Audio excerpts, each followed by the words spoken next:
തിരികെ വാർത്തകളിലേക്ക്.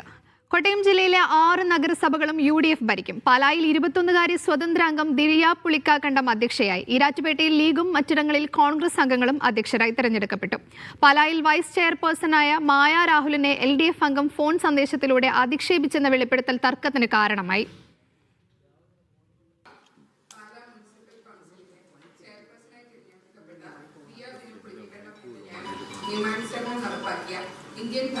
സംസ്ഥാനത്തെ ഏറ്റവും ശ്രദ്ധാകേന്ദ്രമായ പാലാ നഗരസഭയെ രാജ്യത്തെ പ്രായം കുറഞ്ഞ അധ്യക്ഷ നയിക്കും.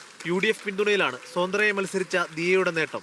പിതാവ് ബിനു പുളിക്കക്കണ്ടത്തിന് കപ്പിനും ചുണ്ടിനുമിടയിൽ നഷ്ടമായ അധ്യക്ഷ സ്ഥാനം മകൾ നേടി. അന്ന് ബിനുവിന്റെ പതനത്തിന് കാരണക്കാരനായ ജോസ് കെ മാണിയുടെ പാർട്ടി ചരിത്രത്തിലാദ്യമായി പ്രതിപക്ഷ സ്ഥാനത്തും. മാരത്തോൺ ചർച്ചകൾക്കൊടുവിൽ ഇന്നലെ വൈകിട്ടാണ് UDF സ്വതന്ത്രരുടെ പിന്തുണ ഉറപ്പാക്കിയത്. അച്ഛനും വലിയച്ഛനും ഒത്തിരി എക്സ്പീരിയൻസ് ആയിട്ടുള്ള ആൾക്കാരാണ്. മാത്രമല്ല ബാക്കി 23 പേരിൽ ഒത്തിരിയും കുറച്ച് യങ്സ്റ്റേഴ്സും ഉണ്ട്. ബാക്കി എല്ലാവരും വളരെ എക്സ്പീരിയൻസ്ഡ് ആയിട്ടുള്ള ആൾക്കാരാണ്. ഇവരുടെ എല്ലാവരുടെയും സപ്പോർട്ട് ഇപ്പം നിങ്ങൾ കണ്ടു. എല്ലാവരും സപ്പോർട്ട് വളരെ നല്ലൊരു സന്തോഷത്തോടെയാണ് ഇപ്പോൾ സ്വീകരിച്ചിരിക്കുന്നത്.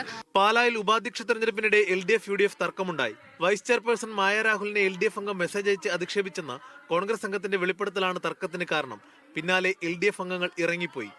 ബഹുമാനപ്പെട്ട ചെയർപേഴ്സൺ ശ്രീമതി ദിയ ബിജു, മാന്യനായ അധ്യക്ഷൻ, കോട്ടയം മുനിസിപ്പാലിറ്റിയിൽ ചെയർമാനായി കോൺഗ്രസ് അംഗം NV സന്തോഷ് കുമാറിനെയും വൈസ് ചെയർപേഴ്സണായി ഷീബ പുന്നിനെയും തെരഞ്ഞെടുത്തു. കോൺഗ്രസ് ലീഗ് തർക്കം നിലനിന്നിരുന്ന ഈരാറ്റുപേട്ട നഗരസഭയിൽ ലീഗിലെ PV നാസറാണ് ചെയർമാൻ.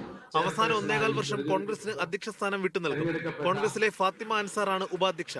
ചങ്ങനാശ്ശേരിയിൽ കോൺഗ്രസിലെ ടോമി ജോസഫ് ചെയർമാനും KM നജിയ വൈസ് ചെയർപേഴ്സണായും തെരഞ്ഞെടുക്കപ്പെട്ടു.